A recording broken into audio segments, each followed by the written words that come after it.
আমি তোমাকে জঙ্গি নেতা বলেছি, তোমার খুব গায়ে জ্বালা করছে, কোর্টে যাবে আমার বিরুদ্ধে, যাও, কোনো আপত্তি নেই।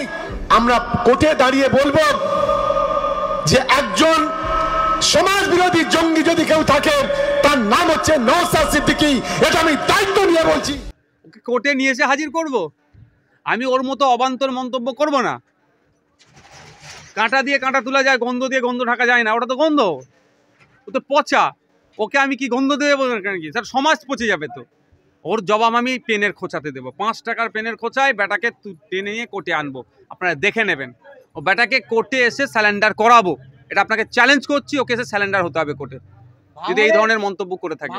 আমি এখন কোর্ট বন্ধ আছে, আপনারা জানেন।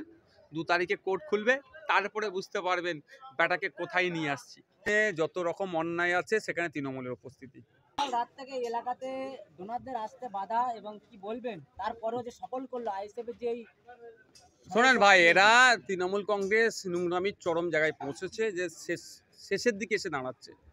যখন রক্তের হাহাকার দেখা দিচ্ছে, রক্ত যখন পাচ্ছে না, থ্যালাসেমিয়া রোগে আক্রান্ত বা বিভিন্ন মুমূর্ষু রোগে আক্রান্ত, রক্তের জন্য অনেক অপারেশন বন্ধ আছে, সেই সময় আমরা এগিয়ে আসছি সাধারণ মানুষেরকে নিয়ে একটা রক্তদান শিবির করতে।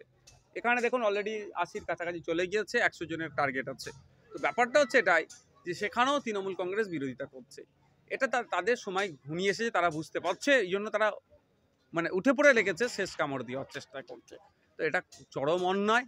এই অন্যায় করেও আজকে আমাদের এই রক্তদান শিবিরকে আটকাতে পারেনি। আমরা আমাদের লক্ষ্যে অবিচল আছি। সকাল থেকে তৃণমূলের ঘাটে ঘাটে নেতৃত্বরা দাঁড়িয়ে আছে যে ডোনার নিতে আসলে পরে মোকাবেলা করা যায়, এমন একটা ওই সবগুলো ওদের, তারপরেও আসে কেন কি বলবেন? ওরা অনেক চেষ্টা করছে আটকাবার, হয়তো কিছু মানুষ ভয় পেয়ে আসতে পারছে না, কিন্তু যে আটকানো যারা চেষ্টা করছে এদেরই তো ক্ষতি, তারাই তো ক্ষতি করছে।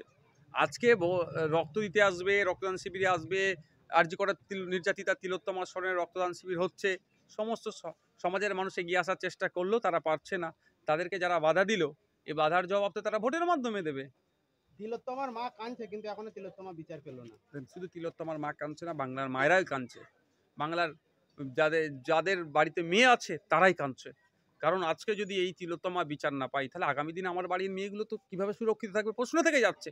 কারণ যারা এই ধরনের নরখাদক, যারা এই ধরনের শয়তানি চিন্তাভাবনা মাথায় নিয়ে চলে, যদি আজকে তিলোত্তমার বিচার না হয়, তাহলে আগামী দিনে আপনার আমার বাড়ির মেয়েদের দিকে চোখ তাকাবে, তুলে তাকাবে। তাদেরকে প্রতিহত করতে গেলে, তাদের মনের মধ্যে যে পাপটা আছে সেটা মনের মধ্যে মনের মধ্যে দাফন দিতে গেলেই তিলোত্তমার বিচারটা দ্রুত করতে হবে। তাই রাজ্য সরকার, কেন্দ্র সরকারের যোগসাযোগে আজকে তিলোত্তমার বিচার পিছিয়ে যাচ্ছে।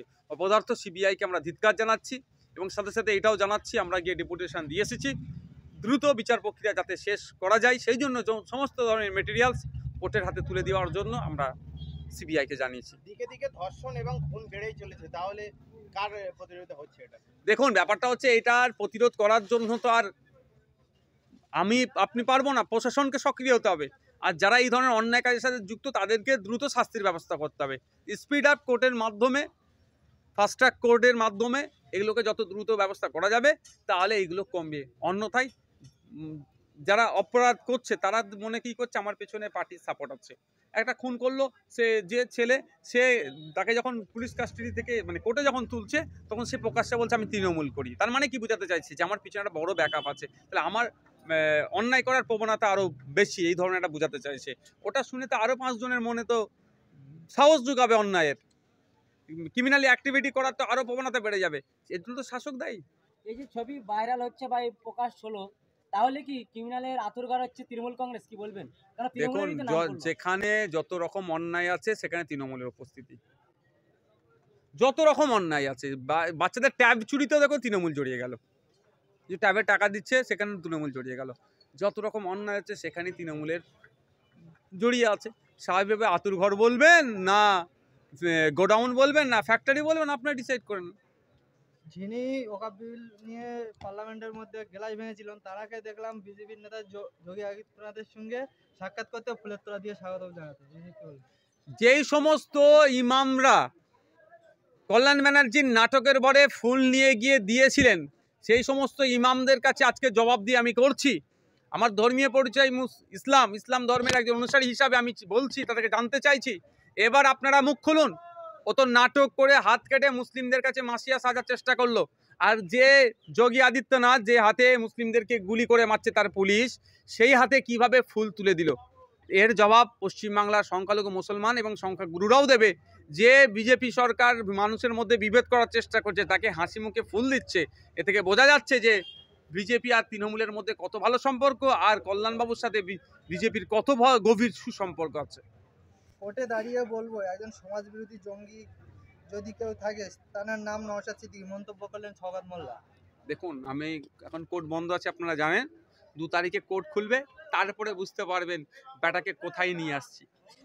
তিনি এটাও বলেছেন যে যত বড় কেস দেখ আমি কোর্টে দাঁড়িয়ে এর মোকাবেলা সময়ে করব। দেখা যাবে, ওকে কোর্টে নিয়ে এসে হাজির করব। আমি ওর মতো অবান্তর মন্তব্য করব না।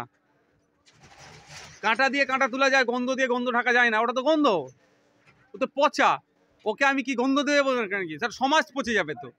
ওর জবাব আমি পেনের খোঁচাতে দেবো, 5 টাকার পেনের খোঁচায় ব্যাটাকে টেনে নিয়ে কোর্টে আনবো, আপনারা দেখে নেবেন। ও ব্যাটাকে কোর্টে এসে স্যালেন্ডার করাবো, এটা আপনাকে চ্যালেঞ্জ করছি, ওকে এসে স্যালেন্ডার হতে হবে কোর্টে, যদি এই ধরনের মন্তব্য করে থাকে। ভাঙড়ে তৃণমূলদের কি মনোবল বাড়ানোর জন্য এই বক্তব্য দিয়েছে? ভাঙড়ের জমি নিতে বক্তব্য দিল, কি বলবেন? কোথাকার তৃণমূলের কর্মীদের আর মনোমান নেই, সব তলনিতে। ভয় ওরা পাচ্ছে বলে কি ভয় পাচ্ছে যে দাদা দিদির সেটিং যদি একদিন নষ্ট হয়ে যায়, তাহলে সব কটাকে তিহার জেলে থাকতে হবে, নাহলে অন্য কোনো রাজ্যের জেলে নিয়ে যেয়ে ভরে দেবে। আর ওরা ভালো করে দেখে নিয়েছে যে ওপর নেতারা সব সেটিং হয়ে যাবে, নিচের স্তরগুলো এগুলো সব বলির বাঁকড়া হবে, এটা বুঝে গিয়েছে। ওটাই কি একটা নমুনা দেখালে ভাঙড়ে আহসান আপনার কাছে যে নত হলো?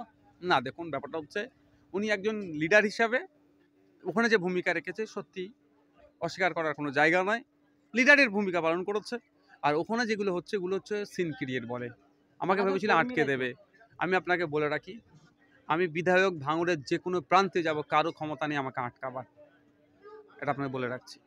আগামীকাল দেখলাম ভাঙড় এক পঞ্চায়েতে আইএসএফরা তালা মেরেছে, আইএসএফদের কাজ দেওয়া হচ্ছে না। এই অভিযোগে আইএসএফ নেতা রাইনুর হক তিনি পঞ্চায়েত থেকে তালা মারল। আমাদের ওখানে বিরোধী দলের নেতা আছেন, আমাদের রাইনুর হচ্ছে আমাদের জেলা পরিষদের সদস্য, সমিতির সদস্যরা আছেন। দেখুন ব্যাপারটা হচ্ছে গ্রাম সংসদ দেখেছিল, গ্রাম সংসদের নিয়ম অনুযায়ী গ্রাম সংসদের পরিচালনা করেনি। বিরোধী দলে যারা আছেন তাদেরও মতামত নেওয়ার দরকার, সেটা করেনি। ফলে কি হচ্ছে, একনায়কতন্ত্র করার চেষ্টা করেছে। কতদিন আর চুপ করে থাকবে? দীর্ঘদিন ধরে তাদের কাজ দিচ্ছে না, করছে না, সেই আগুনিতে তালা লাগিয়েছে শুনলাম। তো ব্যাপারটা হচ্ছে এটা নিয়ে কিছু নয়, আগামী দিনে বিডিওতে তালা পড়বে, প্রয়োজনে বিডিও যদি এটাকে সুরাহা না করে বিডিও অফিসে তালা লাগবে, বিডিওকে ভেতরে ভরে তালা মেরে রেখে দেওয়া হবে। যদি বলে পুলিশ প্রশাসনকে, কত পুলিশ প্রশাসন আছে দেখা যাবে তখন। আইএসএফ কর্মীদের কি এটা কি সাহস বাড়াচ্ছেন নাকি? না, সাহস কেন বাড়াতে, ওর সাহস অলরেডি আছে ওদের।